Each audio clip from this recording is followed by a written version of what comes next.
الحمد للہ وکفی والصلاة والسلام علی عباده الذین اصطفى خصوصا علی افضلهم وخاتم النبیین محمد الامین وعلی آلہ وصحبہ اجمعین. اما بعد فقد قال اللہ تبارک وتعالی كما ورد فی آخر سورة آل عمران اعوذ باللہ من الشیطان الرجیم بسم اللہ الرحمن الرحیم. فاستجاب لهم ربهم أني لا أضيع عمل عامل منكم من ذكر أو أنثى بعضكم من بعض.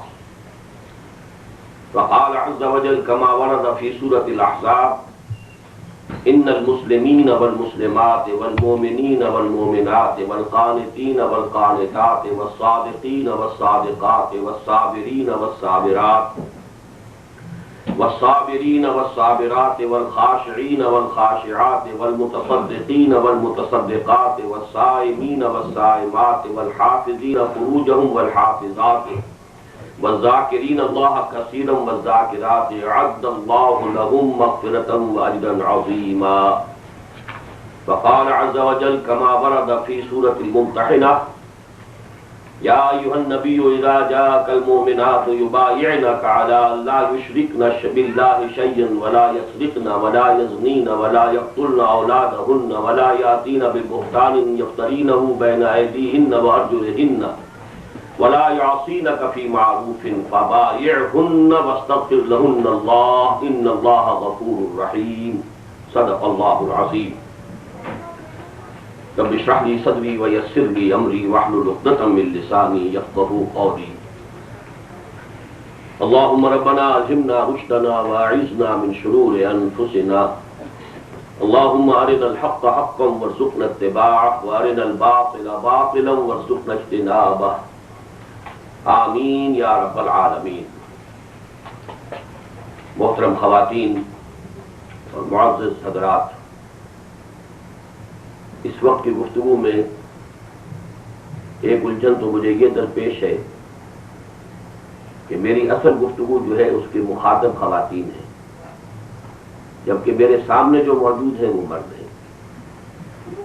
اب یہ ایک ڈائلیما ہے، لیکن بہرحال یہ ہمارے دین کا نظام ہے اور ہمیں اپنے دین کی تعلیمات اور احکام پر عمل کرنا ہے.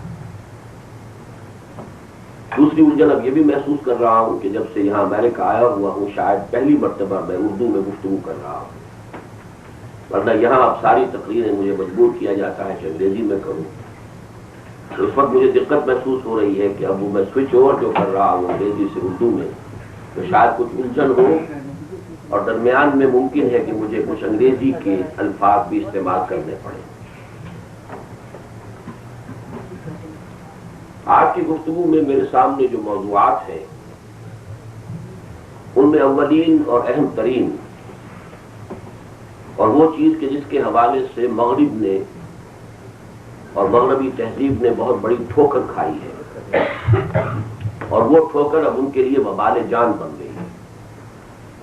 لیکن بدقسمتی سے ہم جو مشرق کے رہنے والے ہیں، جن کے بارے میں علامہ اقبال نے کہا تھا کہ ہم مشرق کے مسکینوں کا دل مغرب میں جا اٹکا ہے، تو ہم مغرب کی اندھی تقلید کر رہے ہیں. وہ یہ نظریہ ہے کہ مرد اور عورت کامل طور پر مساوات کے حامل ہیں، بالکل مساوی ہیں، برابر ہیں، ان میں کوئی فرق و تفاوت نہیں ہے، حقوق میں، اختیارات میں، سب میں وہ بالکل برابر ہے. اس نظریے کا ایک حصہ صحیح ہے، ایک حصہ غلط ہے، اور ہمیں یہ چاہیے کہ ان دونوں حصوں کو اچھی طریقے سے سمجھ لیں. جہاں تک انسان ہونے کے ناطے ایک شرف ہے، عظمت ہے، عزت ہے جو اللہ نے انسانوں کو عطا فرمائی ہے، وَلَقَدْ كَرَّمْنَا بَنِي آدَمَ وَحَمَلْنَاهُمْ فِي الْبَرِّ وَالْبَحْرِ، اس میں عورتیں اور مرد بالکل مساوی ہیں، ان میں کوئی فرق نہیں ہے، کوئی اونچ نیچ نہیں. اخلاقی اعتبار سے، دینی اعتبار سے، روحانی اعتبار سے کوئی فرق نہیں ہے. اعلیٰ سے اعلیٰ مرتبے تک مرد بھی پہنچ سکتے ہیں، عورتیں بھی پہنچ سکتی ہیں. صدیقین سب سے اونچا مقام ہے دین میں، لیکن یہ کہ نبوت تو اللہ کی طرف سے ملتی تھی، خود اپنی محنت سے حاصل نہیں کی جا سکتی تھی، لیکن جو کچھ محنت سے حاصل ہو سکتا ہے اس میں صدیق سب سے اونچا درجہ ہے۔ مردوں میں صدیق اکبر ابو بکر ہے رضی اللہ تعالی عنہ، خواتین میں الصدیقۃ الکبریٰ حضرت خدیجہ ہے رضی اللہ تعالی عنہا، اسی لیے ان کے نام کا جز بن گیا ہے خدیجۃ الکبریٰ رضی اللہ تعالی عنہا۔ یہ میں بعد میں بھی بیان کروں گا۔ علم کے حصول میں، دین کی حکمت کو جاننے میں، اخلاق میں، ان میں قطعاً کوئی فرق نہیں ہے، دین کے لیے قربانی دینے میں کوئی فرق نہیں ہے۔ اس اعتبار سے یقیناً عورتیں اور مرد بالکل مساوی ہیں۔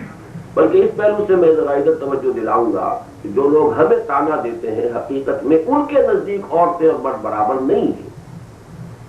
آپ بائبل کا مطالعہ کیجئے، اولڈ ٹیسٹمنٹ ہو، اس کی مختلف حوالہ جات آپ کو مل جائیں گے۔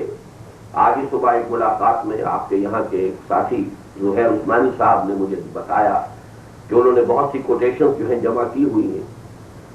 کرسچینٹی کے نزدیک اور یہودیت کے نزدیک عورت سراسر شر ہے، اس میں خیر ہے ہی نہیں۔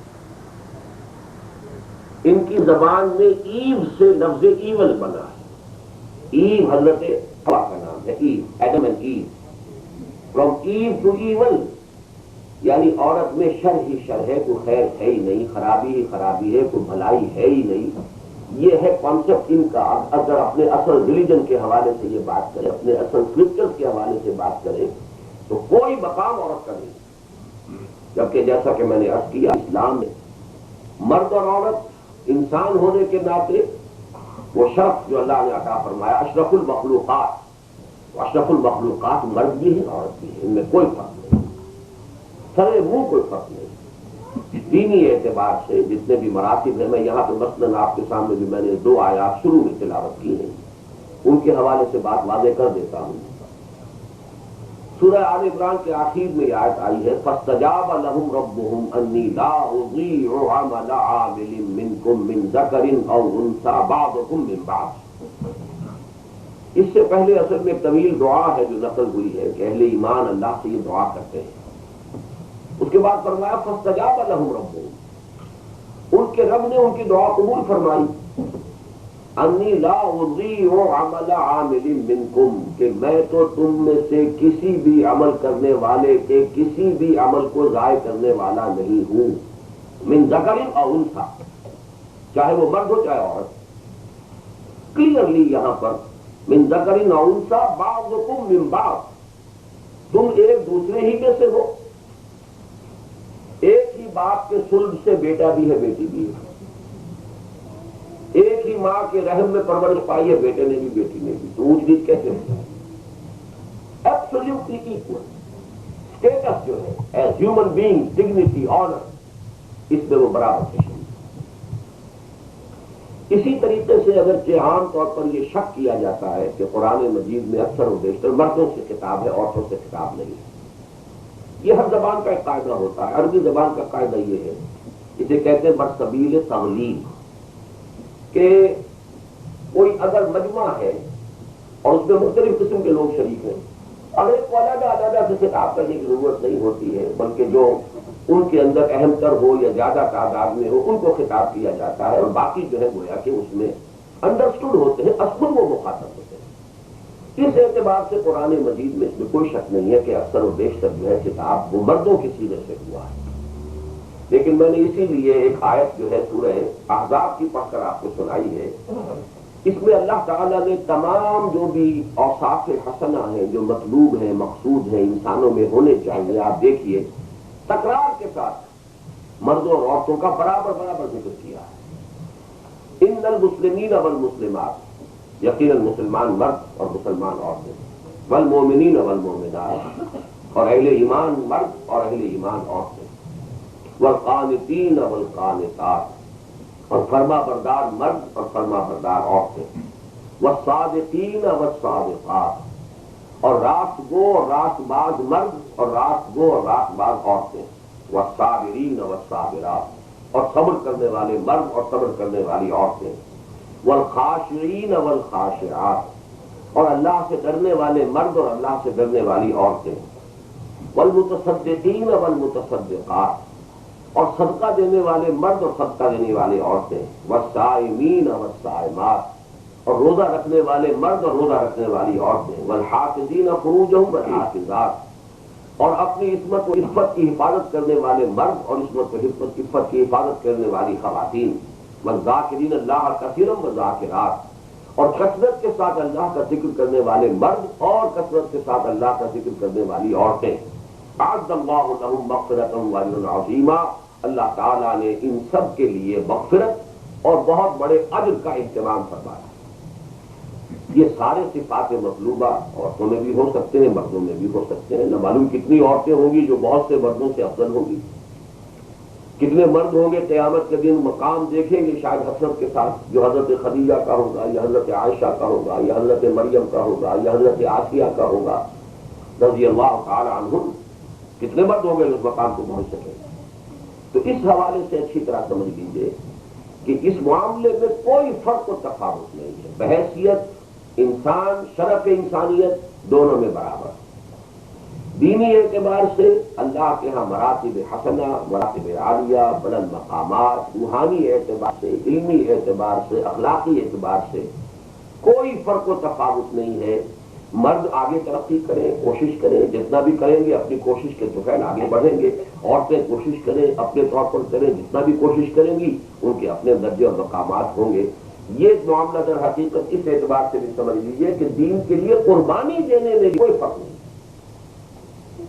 مثلا نوٹ کیجئے، حضرت ابوبکر بہت غنی تھے، پیسے والے تھے، انہوں نے اپنی ساری دولت اسلام کے لیے خرچ کی، بالکل ہم وزن حضرت خدیجہ الکبریٰ ہے، نہایت دولت مند خاتون تھی، انہوں نے اپنی ساری دولت نشاور کر دی حضور پر اور آپ کی مشن پر، کوئی فرق نہیں۔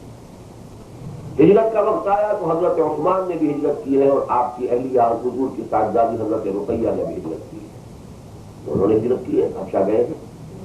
اسی طرح حضرت ام حبیبہ، یہ صاحبزادی تھی ابو سفیان کی، انہوں نے اپنے شوہر کے ساتھ ہجرت کی ہے، وہ شوہر مسلمان تھے اس وقت، لیکن شراب کی لت بہت زیادہ تھی، اس وقت شراب حرام بھی نہیں تھی۔ وہ حبشہ میں جا کر کچھ اس درجے وہ شراب کے عادی ہوئے کہ پھر وہ مرتد ہو گئے، وہاں عیسائی ہو گئے تو نکاح ختم ہو گیا۔ اسی لیے حضور نے پھر پیغام بھیجا اور ام حبیبہ پھر حضور کے نکاح میں آئے، غائبانہ نکاح ہوا ہے۔ حضرت ام حبیبہ حبشہ میں تھی، حضور مدینے پہنچ چکے تھے، نکاح ہوا ہے اس طریقے سے غائبانہ طور پر۔ اور نجاشی نے رحمہ اللہ اس نے نکاح بھی پڑھایا ہے اور انہوں نے ہی مہر حضور کی طرف سے مہر ادا کیا۔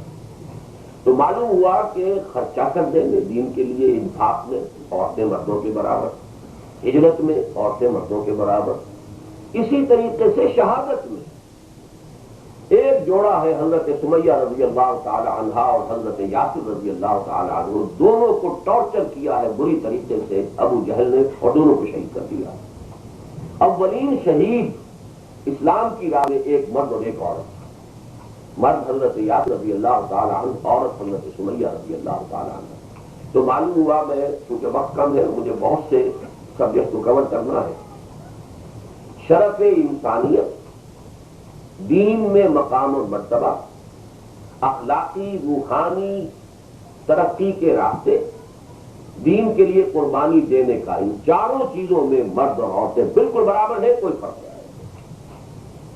لیکن اب دوسری طرف آئیے، جب ایک عورت بیوی بنتی ہے اور ایک مرد شوہر بنتا ہے، اب وہ ان ایکول ہے، اب وہ برابر نہیں ہے، اور اب ان کو برابر کرنا اس سے بڑی دنیا میں حماقت کوئی نہیں، اس لیے کہ خاندان کا ایک ادارہ ہے، اس ادارے کے دو ہیڈز نہیں ہو سکتے کہ جن کے اختیارات مساوی ہوں۔ اتنی موٹی سی بات ہے کہ آپ کسی کمپنی کے دو مینیجنگ ڈائریکٹر نہیں رکھ سکتے، ڈائریکٹر 50 رکھ لیجیے، مینیجنگ ڈائریکٹر ایک ہوگا، چیئرمین ایک ہوگا۔ کسی ملک کے دو پریزیڈنٹ نہیں ہوتے، پریزیڈنٹ ایک ہوگا، وائس پریزیڈنٹ 10 رکھ لیجیے، کوئی پرواہ نہیں۔ کسی ادارے کے اندر کوئی ادارہ ہے تو ایک میں ڈائریکٹر ایک ہوگا، اس کے بعد آپ اسسٹنٹ ڈائریکٹر اور ڈپٹی ڈائریکٹر کے شمار رکھیں۔ تو you have to have one of the top, ورنہ فساد ہوگا، ورنہ chaos ہوگا، اختلاف ہوگا، اور اس اختلاف کا نتیجہ کیا نکلے گا؟ ادارہ جو ہے اس کے اندر کوئی نظم نہیں ہوگا، وہ جو ہے بالکل روئن ہو جائے گا، برباد ہو جائے گا۔ تو اسلام چونکہ جو خاندانی نظام ہے، عائلی نظام ہے، اس کو مضبوط رکھنا چاہتا ہے، یہ چونکہ یونٹ ہے سوسائٹی کی. سوسائٹی کس کو کہتے ہیں؟ 10,000 خاندان مل کر ایک معاشرہ بن رہے, 10 لاکھ خاندان مل کر ایک معاشرہ بن رہے, یہی تو سوسائٹی ہے. لہذا سوسائٹی کی گویا کہ جو سمجھیے مثال کیا ہے کہ جیسے ایک دیوار ہے اینٹوں سے بنی ہے, اینٹ مضبوط ہوگی تو دیوار مضبوط ہے, اینٹ کمزور ہے تو دیوار کمزور ہے. لہذا اگر آپ چاہتے ہیں کہ ایک منظم معاشرہ ہو, اس میں کیوس نہ ہو, اس میں ڈسپلن ہو, اس میں نظم و ضبط ہو, تو پھر یہ کہ ہر خاندان کو ایک یونٹ کی حیثیت سے مضبوط ہونا چاہیے. اور اس کا لازمی تقاضا یہ ہے کہ کسی ایک کو قوام بنائیے, کسی ایک کو اتھارٹی کیجیے, کسی ایک کو بالا تر کیجیے, یا مرد کو یا عورت کو, اس کے سوا چارہ نہیں. تھیوریٹیکلی اسپیکنگ یا مرد یا عورت, ایک کو آپ پر کیجیے, دوسرے کو اس کے تابع کیجیے. اس میں اسلام نے مرد کو بالا تر رکھا ہے اور عورت کو اس کے تابع کیا. یہ ہے اسلام کا فلسفہ بنیادی طور پر.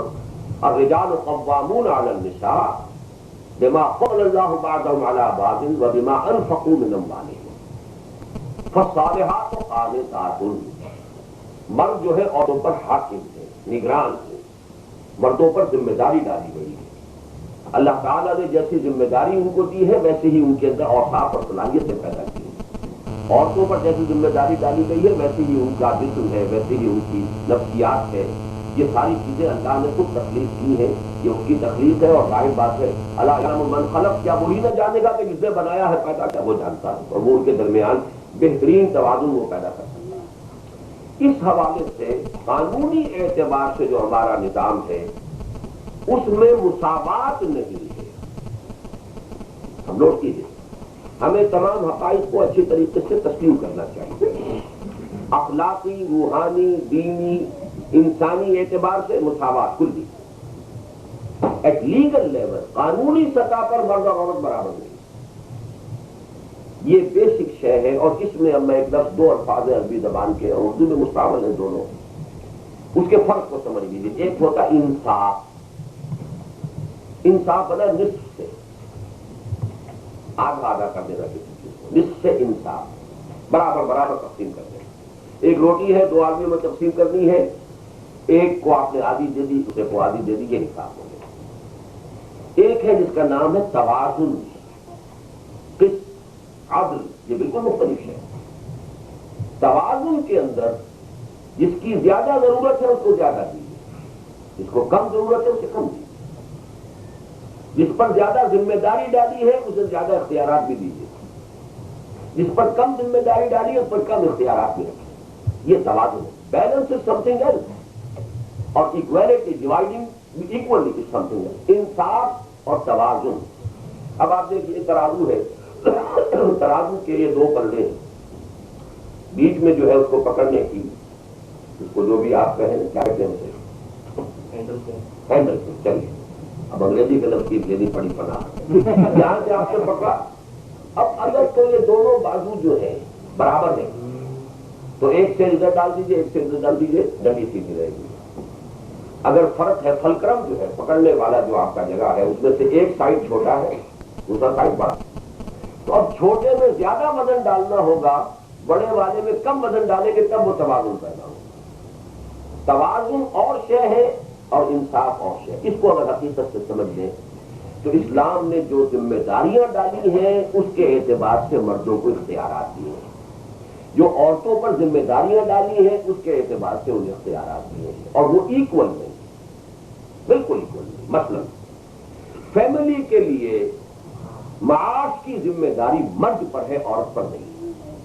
یہ الگ بات ہے, عورت کرے, ضرورت ہو, یہ اس کی طرف سے نافل تعلق ہوگا, یہ اس کا احسان ہوگا مرد پر اگر وہ بھی ہیلپ کر رہی ہو. لیکن she is not responsible. Responsibility wholly solely مرد پر.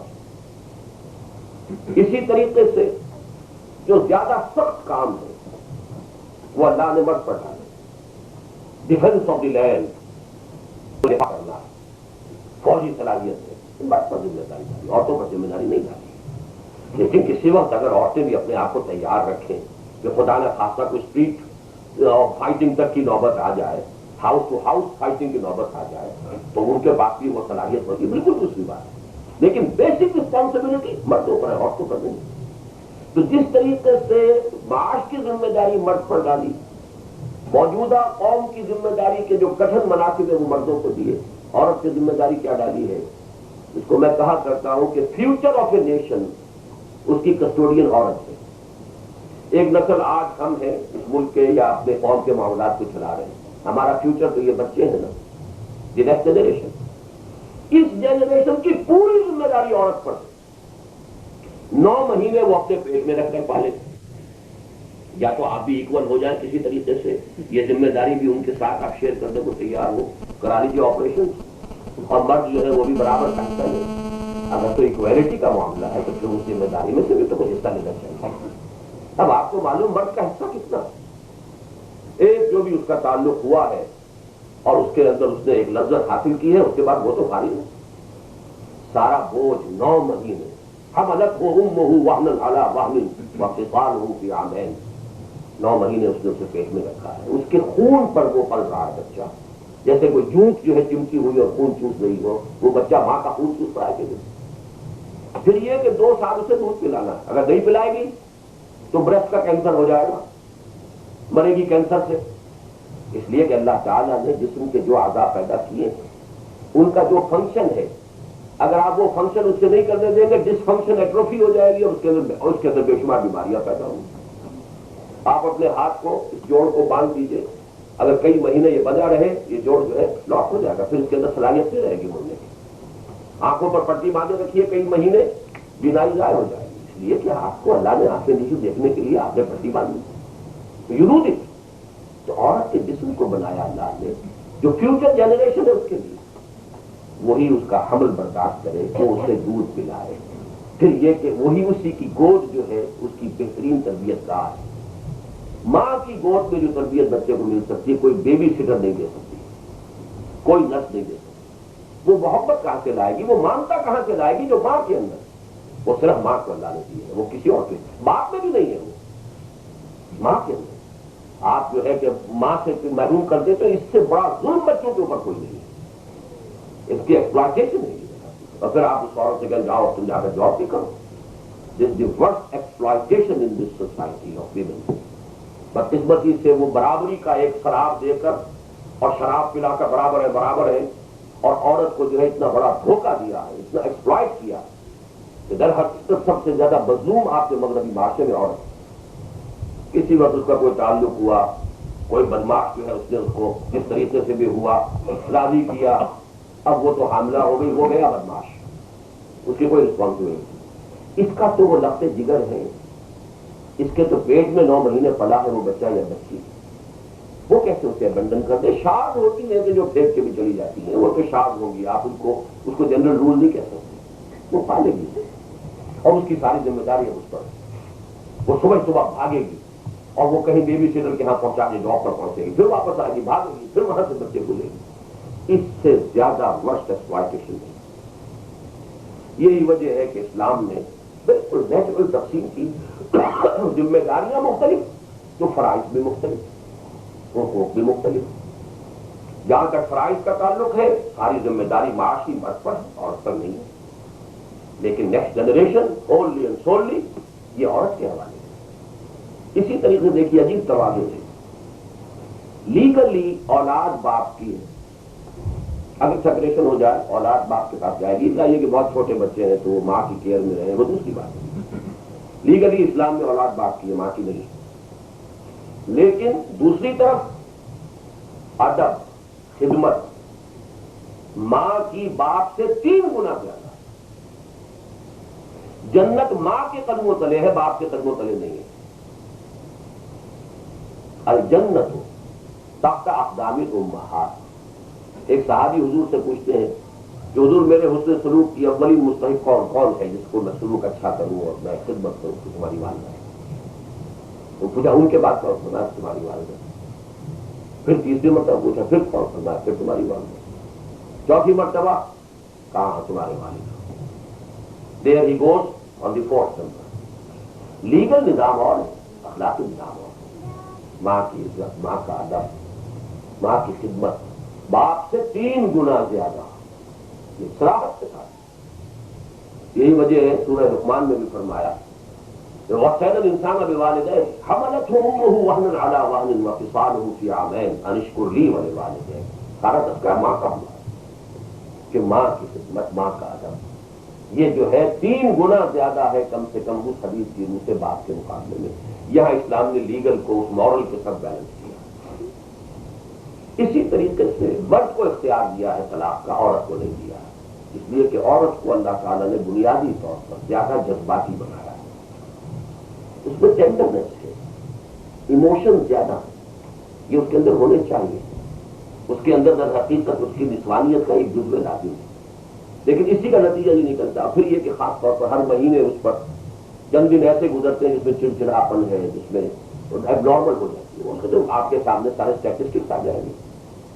لہذا ہو سکتا ہے کہ کسی وقت وہ اپنے اس اختیار کو غلط استعمال کر رہے ہیں، لہذا عورت کو طلاق کا حق نہیں ہے، خلا حاصل کر سکتی ہے۔ وہ خلا حاصل کرنا کیا ہے؟ یا تو کسی عدالت کے ذریعے سے، یا کوئی ایجنسی ہو، بزرگ ہیں، بڑے ہیں، ان کے ذریعے سے خلا حاصل کر سکے گی، طلاق دے نہیں سکتی، مرد طلاق دے سکتا ہے۔ یہاں بھی انی کو نہیں، اس لیے کہ یہاں پر اللہ تعالیٰ نے جو نفسیات بنائی اسی کے اعتبار سے قانون رکھا ہے۔ البتہ یہ بات جو ہے ذرا ذہن میں سمجھ لیجئے کہ عورت صرف اس بنیاد پر بھی خلا لینے کی حقدار ہے کہ وہ کہے کہ مجھے اپنا شوہر پسند نہیں۔ یہ ضروری نہیں ہے کہ وہ کہے مجھے مارتا ہے، پیٹتا ہے، یا کھانے کو نہیں دیتا ہے، اس لیے میں خلا چاہتی ہوں۔ نہیں، آئی ڈونٹ لائک ہم، اٹس اے سفیشینٹ ریزن۔ چنانچہ واقعہ ہے کہ ایک خاتون نے آ کے حضور سے کہا کہ مجھے شوہر سے آپ علیحدہ کر دیجیے، میں خلا چاہتی ہوں۔ کیوں؟ مجھے وہ پسند نہیں۔ حضور نے ایک رات انہیں رکھا ایک ایسی کوٹری میں جس میں کچھ تعفن بھی تھا، گندگی بھی تھی۔ ایک رات وہاں گزاری انہوں نے تنہا۔ صبح پوچھا کیسی گارا گزری؟ آج کی رات میری بڑی اچھی گزری، یعنی شوہر کے ساتھ جو ہے رات سے گزرتی ہے اس سے یہ رات بہت بہتر ہے، آپ نے فوراً کھلا کرا۔ اس لیے کہ شادی کا نتیجے میں شوہر اور بیوی میں محبت ہونی چاہیے، ان میں ایک میوچل لو ہونا چاہیے، میوچل کانفیڈنس ہونا چاہیے۔ یہ اگر گھر کے اندر نہیں ہے تو وہ گھر جو ہے جہنم ہے، اور اگر یہ چیزیں ہیں تو وہ جنت کا ایک نمونہ بن جاتا ہے۔ روکھی سوکھی کھا رہے ہو لیکن آپس میں میوچل کانفیڈنس ایک دوسرے پر ہے، میوچل لو ہے ایک دوسرے کے ساتھ، یہ چیزیں جو ہے وہ چاہے روکھی سوکھی مل رہی ہو لیکن یہ کہ اس کے اندر بھی جو لذت ہے وہ اگر گھر کے اندر وہ فضا نہیں ہے اور آپ کو اطلاع نہیں ہے، شوہر یہ نہیں جانتا میری بیوی کیا کرتی پھرتی ہے، اور بیوی کو کچھ پتہ نہیں میرا شوہر کیا کرتا پھرتا ہے، نتیجہ کیا نکلتا ہے؟ ڈائیورس۔ 67% میرجز جو ہے وہ آپ کے یہاں ڈائیورس میں جا رہی ہے، بس ویسٹرن معاشرے کے اندر ایک مرد ایک عورت کی آن دی ایوریج 11 شادیاں ہیں۔ کہاں رہ گیا خاندان کا ادارہ؟ 1 پیرنٹ فیملی، پتہ نہیں باپ کون تھا، کوئی جانتا ہی نہیں۔ ماں کا تو ہے بارن پتا ہوتا ہے، ماں کا تو باپ کا کیا پتا۔ اس سے یہ کہ سوسائٹی، کلنٹن کا جو تھا ایڈریس آف دی ایئر، اس کے اندر اس نے کہا تھا کہ ہماری قوم جو ہے وہ بہت جلد عظیم اکثریت ان لوگوں کی ہوگی جو بغیر کسی قانونی شادی کے بغیر پیدا ہوئے ہیں۔ یہ معاشرے کا حال ہے، سوسائٹی ختم ہو چکی ہے۔